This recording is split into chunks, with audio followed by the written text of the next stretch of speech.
The countdown to the NHL Draft is now less than a week. Friday night, here comes that first round and that fourth pick for the Utah Mammoth. So to continue to generate that excitement, we've got Cole Bagley back in the studio, our Utah Mammoth insider for KSLSports.com. And Nicole, it's not just all about the draft. Obviously, free agency is going to be a big deal this offseason. And there's been a lot of names floating out there. Obviously, Sam Bennett's one of those. He made that social media video that we saw, basically saying he's not going anywhere.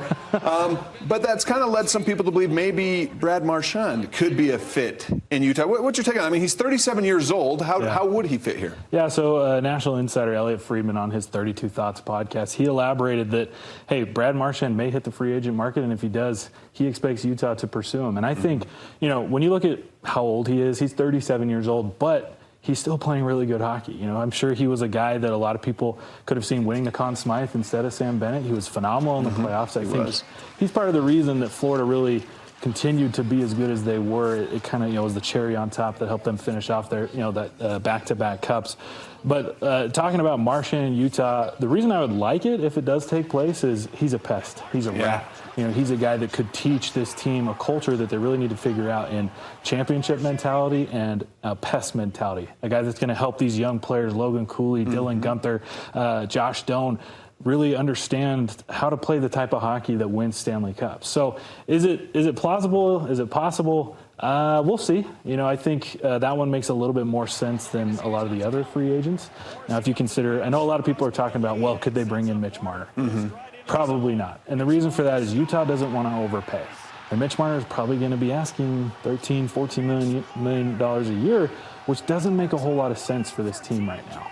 That would be a guy coming off contract when he's 35 years old. Not exactly a good contract. I don't know if I see Bennett hitting the market, and I don't know that Mitch Marner makes sense because I don't know if the Mammoth want to spend that much. Okay, but a pest in the locker room, I like that description. That is something that would be good for the Utah Mammoth. All right, what about, we've talked a lot about the possible picks at number 4. What is the possibility that Utah could deal the pick for the number 4 pick? And if so, what would they be looking for in return? Anything is on the board, for the Utah Mammoth. As we've seen in years past, when you look at what they did last year with trading for Mikhail Sergachev, that's the type of deal that it would take for them to move off of the 4th pick, is a player that can help you win now. I know a lot of people have talked about, well, go and get Tage Thompson from Buffalo. Buffalo is not the brightest organization, but I don't know that they're that dumb to deal one of their best players that they've had in 2 decades. But maybe J.J. Peterka of the Buffalo Sabres could make some sense. He's a guy that's been floating around the rumor mill that Buffalo is potentially looking to move off of. I believe he had 68 points this last season.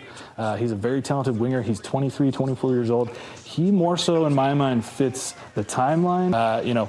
That to me would be one that makes sense. But, I think Bill Armstrong is very much a guy that, you guys come to me. Come to me and tell me, you keep the cards close, and if there's a deal that makes sense, they'll make it. But I don't know that he's necessarily reaching out to see what's going on. More of, hey, let's see, how people approach us, because they've got all the time in the world for themselves right now, and like I said, holding those cards close.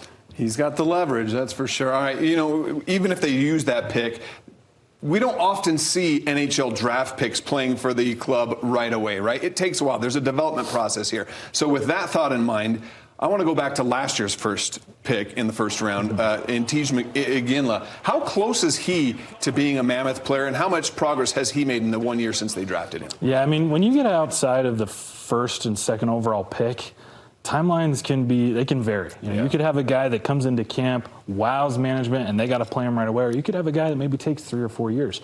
For most prospects, especially forwards, it's usually in that 2 to 3 year kind of area where that's when they're going to develop, and they're going to figure out their bodies. Right? These kids are 17, 18 years old. They're not ready to go against men. They're not ready to go against the Reinhardts and the Sam Bennetts of the world, right? So for Tej, we'll see how it goes at development camp, which is expected to participate in, and then rookie camp. What I've been told is they're not going to put any type of ceiling on this kid right now. They're not going to put any sort of expectations on him and say, oh, he's not going to make it this year, because he's a talent that could, quickly sprout into NHL talent and be ready to go. But in terms of expectations, he's coming off a hip surgery. I would expect him to go back to juniors. I think he'll come in and try his best in terms of camp and whatnot, but I think TJ Ginla is a guy that maybe next year he'll have a really good shot to make the roster. Okay, well, a lot could happen between now and Friday night when the NHL Draft begins. And if you want to find out what the Mammoth do between now and then, follow this guy, Cole Bagley, over at KSLSports.com. Thanks a lot, Cole. Yeah, thanks, Sam.